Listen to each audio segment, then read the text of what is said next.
I'm fine. I'm fine. Everything is fine.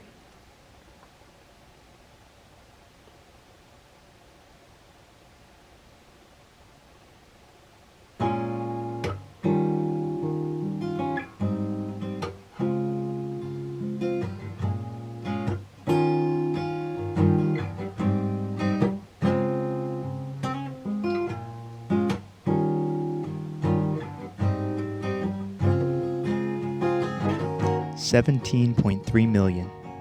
That's how many adults in the US suffer from depression in a given year. While ages 17 and younger, that's 2 million. Yes, they have a lot to look forward to. Unless we as a society can learn to foster a healthier state of mind for ourselves as well as future generations. But how do we do this? First, let's take a deeper look into the leading causes behind this mental epidemic. According to Public Health Columbia, depression rates in the United States have been constantly growing over the past decade. What really stands out, though, is the major spike in these rates throughout the course of the current COVID-19 pandemic. Over the past 2 years, depression rates practically tripled to an unsettling 32.8%, according to Boston University, affecting 1 in every 3 American adults. It's not hard to notice the correlation taking place. Research conducted by Tulane University found that only 1 year before the pandemic, 1 in 10 Americans already felt lonely or isolated all or most of the time. It's undeniable that a world with enforced social isolation has had a severely negative impact on many people's mental well-being. Loneliness is frequently associated with higher anxiety, depression, and suicide rates. However, when we direct our attention to the younger generations, the rates are even more alarming. Even before the COVID-19 pandemic, screen time and social media as a main use of communication had been a heavily growing phenomenon, primarily among teens. Smartphones were first introduced in 2007, and by 2015, 92% of teenagers and young adults owned one. In a clinical study conducted by the Association of Psychological Science from 2010 to 2015, results showed a direct correlation between an extreme increase in depressive symptoms and phone usage with younger groups. Being constantly plugged in and engaged to social media can provide an artificial sense of connection that leaves so many of us feeling unfulfilled and disengaged, yet we can't seem to look away. Perhaps we need a distraction. So let's get creative. That's the key element. Creativity, and how exactly it can be a powerful ally in the battle against depression. Whether it's a natural talent or trying your hand at something new, giving our inner thoughts a means of release is a therapeutic experience and is an essential element in achieving a healthy mental state. Whether it be painting, writing, dancing, or whatever arouses your passion, channeling your time and energy into a creative outlet allows us to express a subconscious part of ourselves we may not even be aware of. The necessity for self-expression is a significant factor in our lives.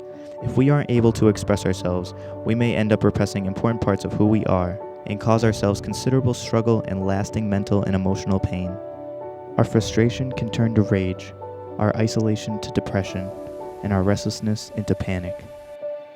Finding creative, healthy, and productive ways to express ourselves, be it poetry, visual arts, gardening, cooking, even just speaking out loud, can make a world of difference in how we perceive our self-worth.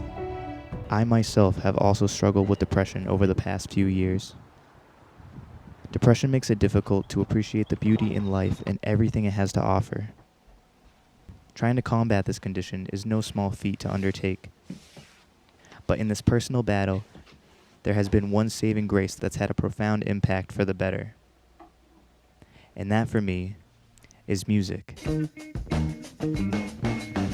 There is something so incredible and indescribable about the sensation and comfort that music has the ability to provide for us. When suitable for the appropriate occasions, music rarely fails at easing the burdens that plague my mind. When these thoughts get overwhelming, I can always rely on beautifully catchy melodies to clear my head. When I feel that I'm all alone, I can get lost in soulful voices of R&B singing about the same problem. If I'm angry at the world, I can scream about it with the angsty rockers who defiantly keep their middle fingers on display. If I'm having an existential crisis, I can always find solitude in nostalgic-sounding indie bands whose music sounds as though it's more likely to induce depression rather than help with it, because somehow it manages making feeling sad one of the most exhilarating feelings in the world, as contrary as that may seem. And when I think about my friend Brendan, who ended his life this past year, I listen to Singles by Future Islands, one of his favorite albums.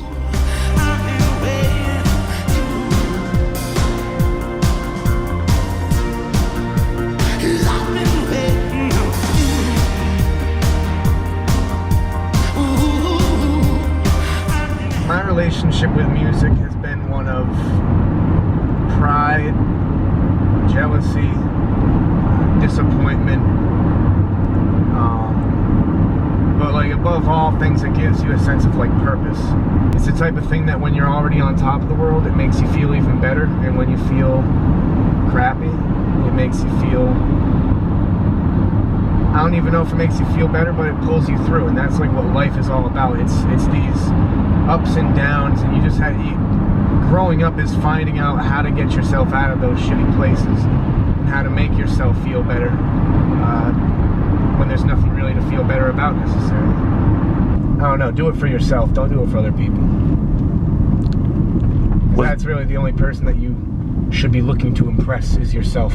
Like, if you feel good about yourself when you're making the music or when you're making whatever art form you want, then that's all that matters. Nice. I don't know, music has like, it does have the power to take you to another world. Follow me. I'm in your car. Exactly.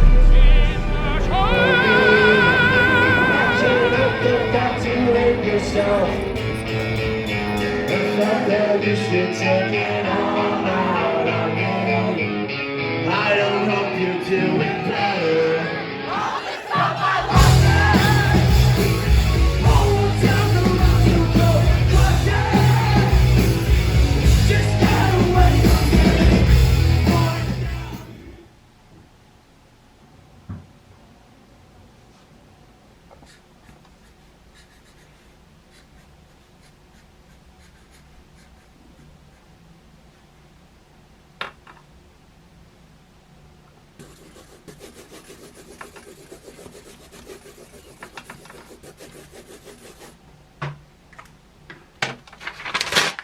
The freeing sensation of putting a vulnerable and genuine part of yourself out into the world speaks volumes about the weight that so many of us carry every day, and why exactly it is so important to encourage more people to get in touch with their creative sides.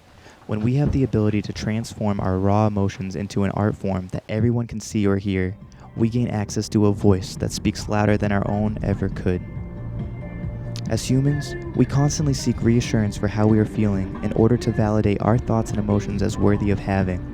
The music we love often proves to us that we are not alone in whatever we as individuals might be going through, and that notion in itself demonstrates the tremendous influence of creative expression. I do not doubt that I would most certainly be lost without the soundtrack that has accompanied me up to this point in life. There are times, though, that relying on other people's artistic expressions is not enough for me to accurately express my own emotions and ideas. This is when getting in touch with my own creative self-expression feels like my moral responsibility in order to remain sane. When I felt frustrated, confused, and at a loss, I write my songs. There were points I felt like I was internalizing so much anguish, which prompted song after song to pour out of me. I had so much I wanted to say, and only when I was able to put those thoughts into something tangible was I truly able to process my emotions and move on. Being creative has always been a therapeutic experience that provided me with proof that I have something to offer the world, even if I may be the only one to hear it.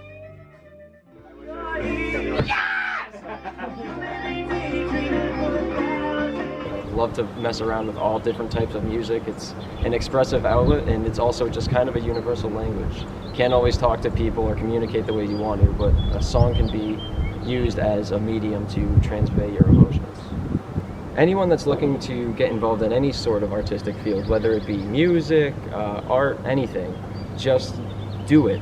Don't worry about what people out there are doing. Don't look on YouTube, social media, or anything like that for what's popular or what's going. Just create what you want to create. The image that's in your head or the song that you hear, make it. And however you need to do it, get the means to do it. Whether you need to get lessons, practice, just go for it. Everyone started from nowhere at some point. I can always count on music to invoke creativity in me and make me see things in a different situation, or at least confide in the fact that other people out there are feeling the same way that I do. And that's very comforting in and of itself. Now, coming up with an idea that you're proud of is one thing, but bringing it to life is a whole nother level of emotional satisfaction. You've been kind enough to help me with my music on multiple occasions, and I'm beyond thankful for that. In fact, we have something new. Do you want to show them? I think that's the best way. Alright, you ready? Let's do it.